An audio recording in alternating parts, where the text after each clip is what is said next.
Shalom, salam sade, salam hari Rabu. Ketemu lagi dengan channel Sayur Bening. Nah, market semalam juga lumayan dikocok juga ya sama bandar ya. Bandar belakangan ini suka ngocok juga dia ya, dikocok market. Kemarin udah kocok satu batang yang 10.000 dikocok dia. Ini semalam juga lumayan nih tuh. Ya kan, dia total candlenya itu tailnya ke bawah sempat ke 81.500 ya kan, tail ke atas sempat disorong ke 89, lebih kurang 8.000 juga satu batang disorong atas bawah, dimainkan semalam volatile ya, juga ya dimakan lah. Yang trading sih yang kalau salah momen masuk, salah posisi masuk, sulit juga. Lu mau long, lu mau short, kemakan itu sama bandar. Dibersihin itu sama bandar ya. 2 hari ini market dikocok gitu, bandar makan terus atas bawah. Kena liquid terus tuh ya, yang trading, apalagi yang left gede, bentar aja dimakan sama mereka. Akhirnya tadi dia daily nutup di 872 lagi ya. Ya agak bagus sih dia gitu ya. Ada altcoin yang semalam ketekan mulai ini, tapi ya overall tetap terdiskon ya kan. Dikocok-kocok begitu, itu altcoin tergerus begitu ya, makin tergerus. Anyway, ini saya buat video di hari Rabu ini. Market cap ada naik 4,5%, yaitu di 2 triliun, 88 billion. Volume turun 19,5%, yaitu di 148,7 billion. Volume BTC dominance di 60,3, masih menguat juga dia di 60,3 ya.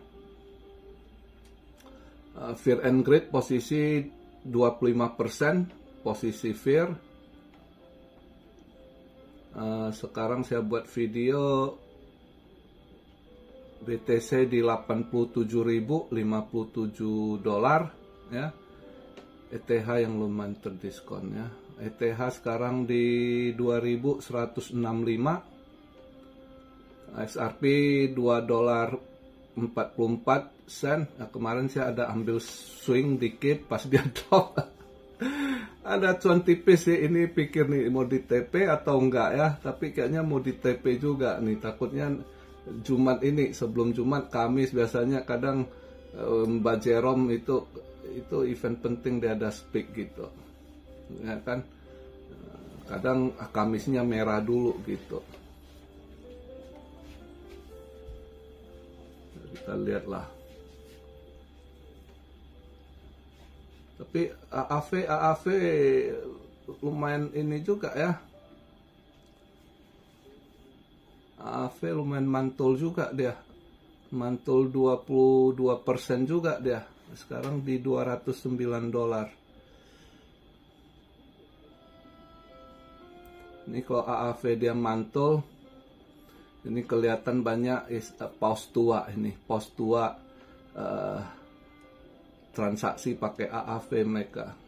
Habis buang barang atau ini selalu ini. Ini kalau AAV hijau, transaksinya banyak di situ, volumenya naik, yaitu pos-pos tua semua. Pos-pos tua yang mereka suka pakai AAV salah satunya.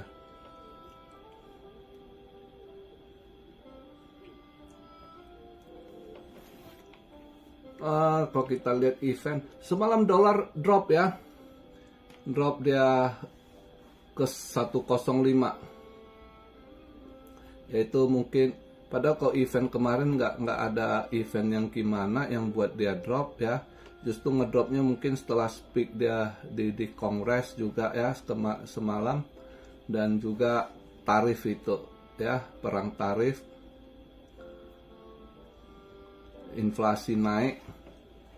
Nanti kita bahas, ada yang nanya-nanya itu ya, yang tanya gimana rencana Fed cut rate 3 kali. Nanti kita bahas terus yang tanya ini. Fort Knox ya. Bentar ya, kita lihat eventnya dulu.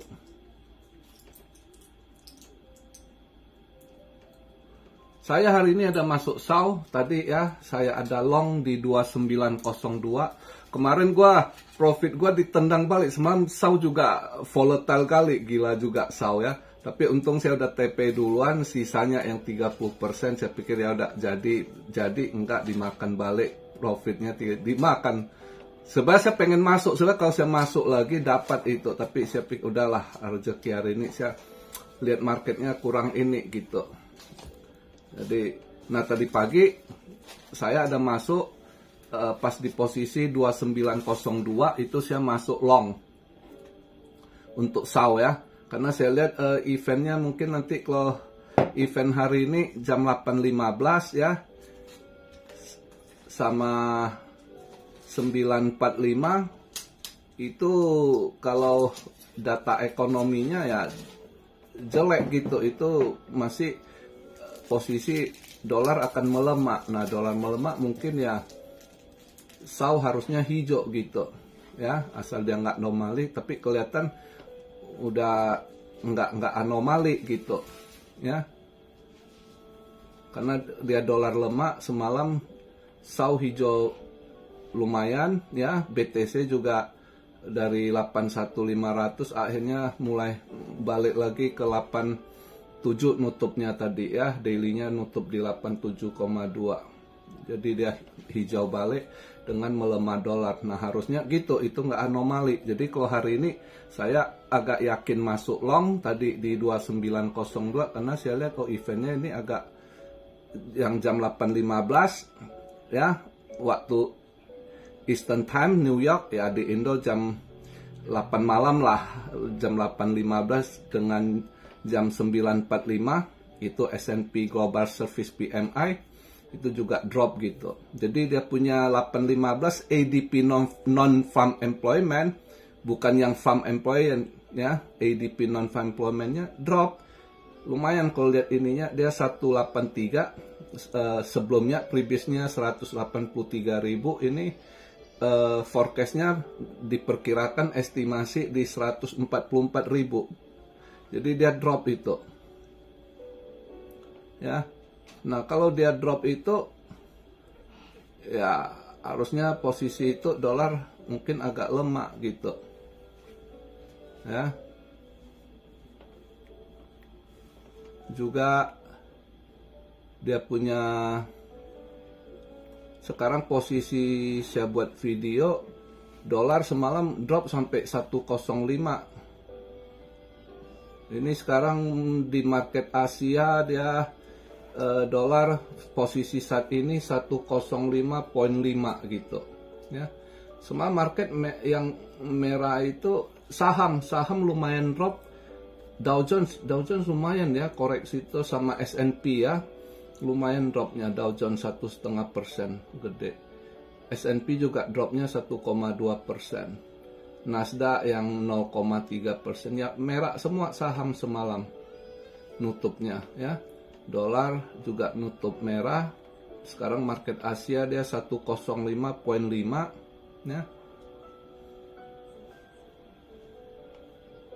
Nah kalau dilihat dia punya event yang jam 8.15 dengan 9.45, S&P Global Service juga drop, sebelumnya 52,9, ini dia 49,7. Nah di jam-jam ini ya harusnya dia dolar lemah, maka saya pikir saya ambil long tadi ya. Tapi nanti jam 10 ISM non manufakturnya ada sedikit naik, sebelumnya 52,8, ini dia 53 forecastnya ya.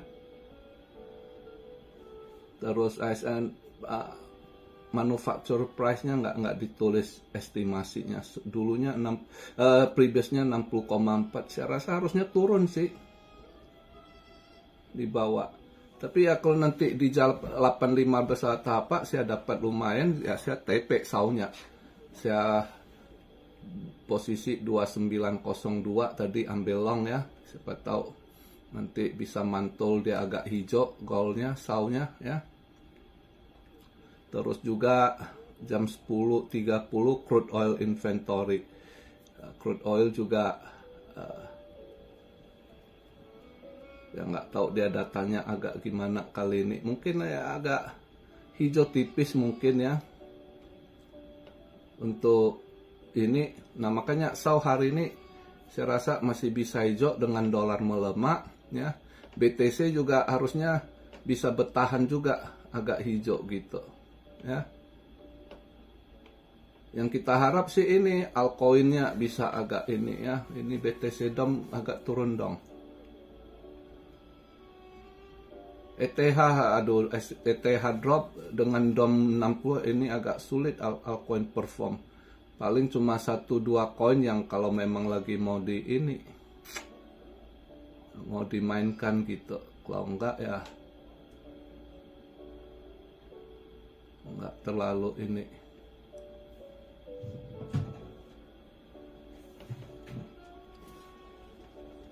Ada kau bahas PI gimana, udah di CMC nomor urutan 11. Ya kita lihat aja nanti, biasanya koin begitu belum koin baru ini ya, mungkin lagi agak naik juga. Ini kalau nggak salah Binance mau listing dia juga PI gitu ya. Tapi apakah kedepannya dipakai oleh pemerintah atau apa ya belum tahu. Ini koin baru ya, dari anak-anak student itu yang buat ya. Kalau mereka bisa masuk ke koneksinya di Elon gitu kan, kayak Cardano dengan tim kriptonya Trump ya, dia masuk gitu nanti ke depan ya. Tapi ini PI saya belum tahu, belum yakin. Justru yang harus saya lihat, yang harus bisa masuk nextnya itu yang crypto reserve. Ada yang tanya link sama Haber kok belum. Nah itu harusnya link sama Haber mungkin ke depan nextnya bisa masuk. Tapi kalau PI saya belum yakin, ini koin baru ya, belum di ini. Rata-rata yang di crypto reserve sama Trump itu yang udah mereka cek basicnya benar, proyeknya benar ya. Juga bisa ini, terutama dia lihat kenapa yang dia kasih gitu Solana, Cardano ya kan, karena itu juga proyek mereka itu membuka lapangan kerja, itu yang Trump suka di kripto ini gitu. Tapi kalau yang dia lihat nggak menunjang, nggak bisa buka lapangan kerja ya, saya rasa nggak dibuat reserve gitu. Kalau Cardano jangan kalian lihat dia, banyak yang bilang proyek mati, bukan, kalian nggak tahu, dia justru aktif, dia termasuk blockchainnya itu create banyak proyek, itu membuka lapangan kerja gitu ya. Solana juga gitu, misalnya Solana satu aja dia di ini jaringannya si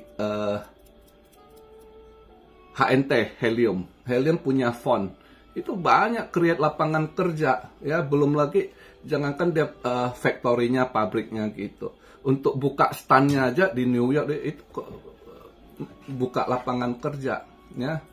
Nah jadi dia harus lihat yang gitu, bukan hanya sebagai use case. Sekarang juga mau dia jadikan crypto reserve itu yang blockchain itu yang pakai itu juga menunjang pembukaan lapangan kerja gitu. Dia lagi fokus ke situ gitu. Misalnya kemarin dia announce itu makanya penting. Kenapa? Nah ini salah satu dia tekan lagi 25% tarif itu. Sebenarnya saya lihat dia kejar mineral. Dia kemarin itu udah announce Taiwan punya chip company yang itu jadi target antara Cina dan Amerika. Mereka mau itu buat chip itu ya, TMSC itu ya. Itu udah kesepakatan dengan Trump akan buat pabriknya di Amerika gitu. Investasinya 100 miliar itu, 100 investasi. Nah, mereka ini kalau buat pabrik situ kan butuh bahan. Makanya kenapa kelihatan sekarang saya baru tahu itu strategi kenapa dia tekan Ukraina. Lu harus bayar dana-dana gua gitu yang udah kami bantu gitu. Gimana berupa itu yang dia kejar sebagai bayarannya mineral di Ukraina. Nah, mineral Ukraina aja juga nggak ini, dia juga cari ini. Untuk buat chip itu kan banyak sekali bahan-bahan yang dibutuhkan. Entah dia dari rare earth lah, ya kan, ada goldnya, ada silvernya, nah tungsten gitu ya. Nah, tungsten ini player terbesar itu Cina. Produk terbesar itu gila, huge bedanya gitu. Dan di chip itu butuh tungsten ya.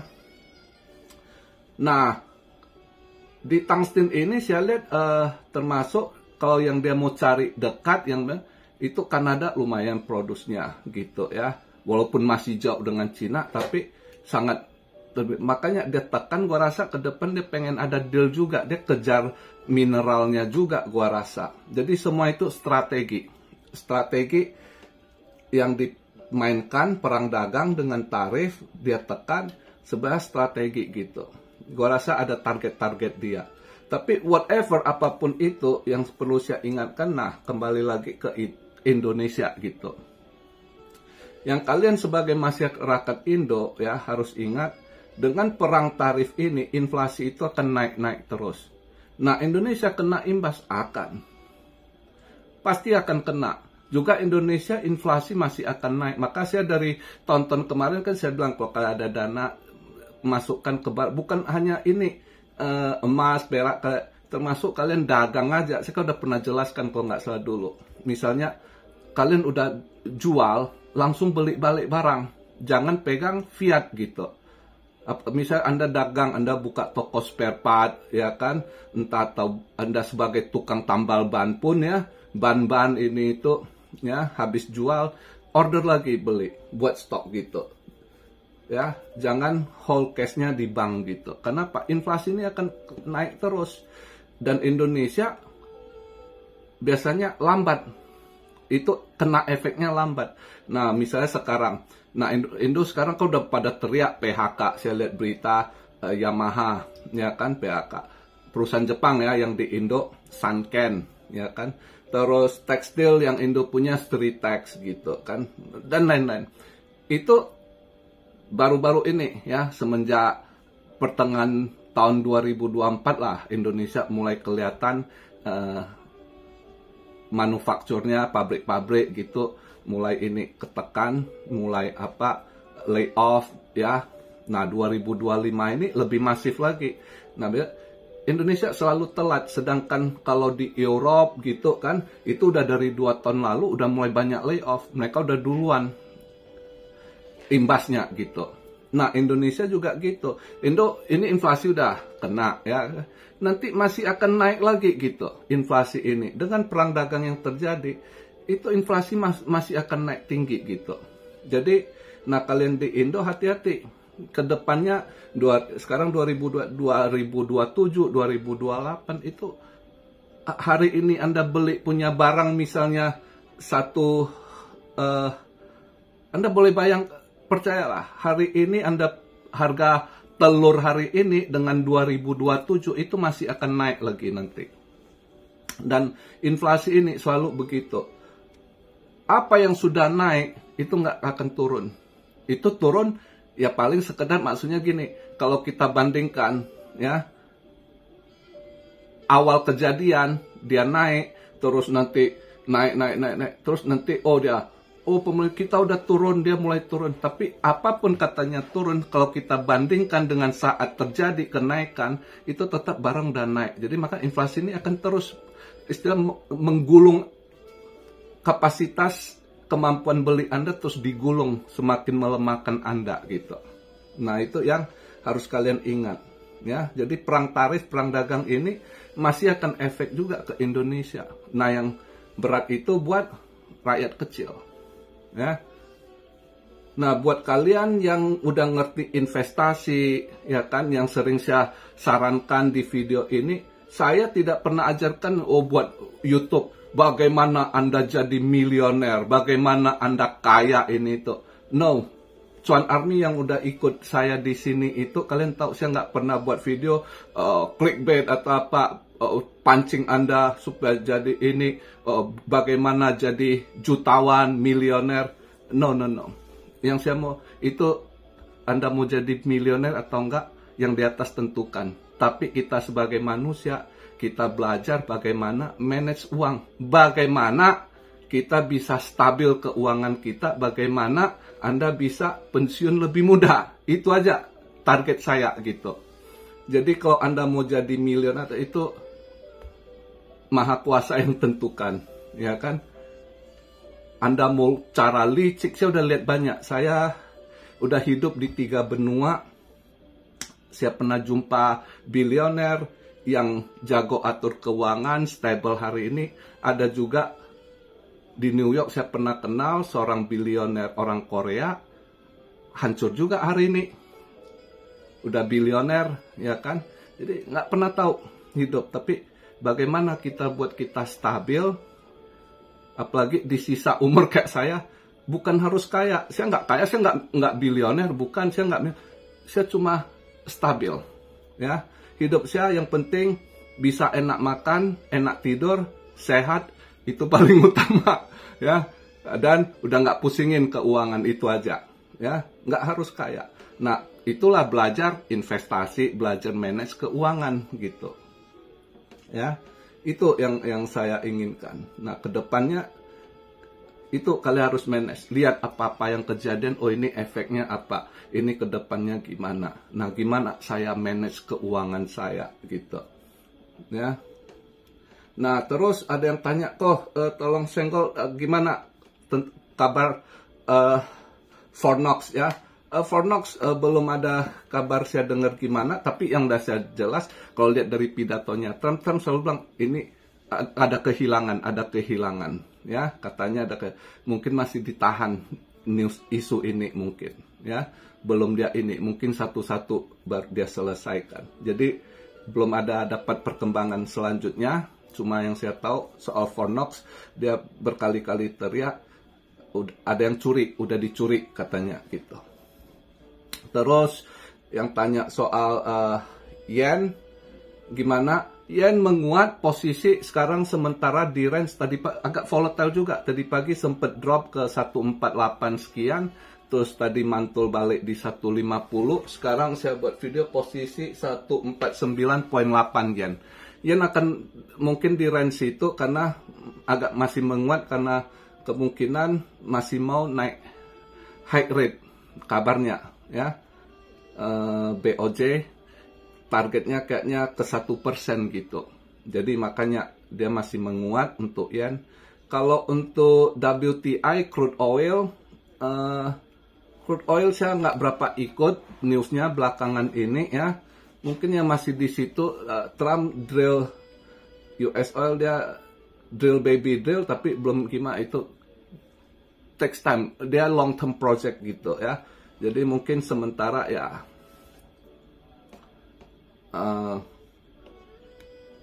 untuk crude oil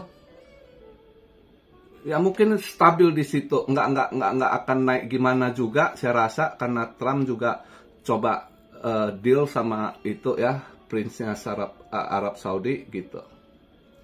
Sementara mungkin ya di situ-situ harganya nggak terlalu naik juga saya rasa.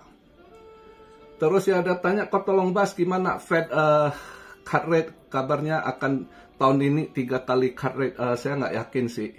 Tapi kita lihat lah, nanti kan Jumat dia ada speak gitu, ya.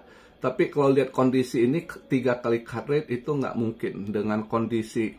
Karena ini kita lihat dari data unemployment rate-nya turun, ya. Dia itu mau cut rate itu kalau unemployment rate-nya itu naik, labornya itu naik tinggi, itu dia akan lakukan. Jadi saat ini, ya, sinyalnya nggak cukup kuat dia harus cut rate gitu. Pertama dari labor market masih strong datanya, unemployment rate di 4.0, ya, 4.0 justru turun kan. Terus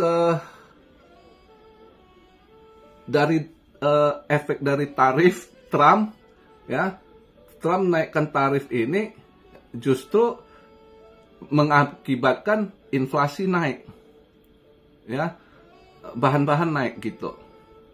Buah-buahan, pangan misalnya mereka entah avocado lah, mangga lah, ya, apalagi di masa winter gini kan, itu kan mereka masuknya dari Meksiko gitu, ya, buah-buahan itu pasti akan melonjak. Walaupun belum gimana, pedagang itu udah duluan teriak akan naik, walaupun Trump belum berlalu, mereka begitu news ini udah naikkan barang dulu gitu, ya kan. Jadi inflasi naik. Nah, inflasi naik juga sulit dia untuk cut rate itu, ya. Jadi Trump ini sekarang strateginya dia udah tahu, dia tahu sisi Fed sulit nggak mau cut rate, karena ini Fed ini saya kasih tahu ya, mereka akan bentrok dengan Trump, mereka akan nggak sejalan. Karena apa? 92% pekerja di Federal Reserve ini itu orang Demokrat, ya. 500 researchernya, ya, 400 dengan titel PhD, semua itu orang Demokrat. Nah, jadi mereka akan benturan gitu. Trump pengen dia cut rate, dia nggak akan cut rate. Makanya dia sengaja ini main. Nah, Trump memang secara tarif dia naikkan data, tapi secara tax dia refund, dia mau stimulus domestik. Ada putaran uang di lokal. Makanya dia tax refundnya lumayan gede. Dari DOS itu ya 5.000. Target mereka tax refund itu $5.000. Supaya orang ada duit belanja. Nah, terjadilah. Jadi ada putaran uang di situ atau velocity. Nah, di situ juga dengan bond 10 tahun dia main di situ. Jadi ya itu pakar-pakar hitungan-hitungan mereka gitu. Ya. Jadi kondisi si Fed sebenarnya masih seperti dulu saya bilang, dia sekarang masih tetap buah si malakama gitu. Cuma ya gimana bertahan aja dulu. Jadi ya kita lihatlah nanti di Jumat ini, ya kan, data reportnya dari Fed, terus juga Simba Jerome apa dia speak dulu, ya, kita lihat nanti. Oke, jadi untuk sementara kalau lihat dari data ekonomi, dia belum akan cut rate karena labornya masih kuat. Secara data ya, walaupun kita lihat berita layoff sana layoff sini, ya kan, dia pokoknya based on data si Jerome Powell dia lakukan, ya kan. Jadi ya kita lihatlah nanti ke depannya, inflasinya naik, labor ininya menguat. Jadi untuk cut rate-nya belum ini, justru dia pernah bilang malah kalau inflasi lebih tinggi dia harus naikkan rate lagi gitu. Itu sempat dia ngomong gitu. Istilah waktu itu bagi saya dia ngomong itu gertak sih sebenarnya. Ya. Tapi ya kita lihatlah. Oke. Jadi begitu aja video pembahasan di Rabu ini. Yang tanya soal Fed cut rate udah saya jawab. Terus yang tanya soal Fort Knox sama USD Japan juga udah saya jawab, sama crude oil ya. Itu aja masukan yang bisa saya sampaikan. Salam Siario dari Tokyo. God bless you all. Be blessed, be blessed, be blessed. Immanuel. Haleluya.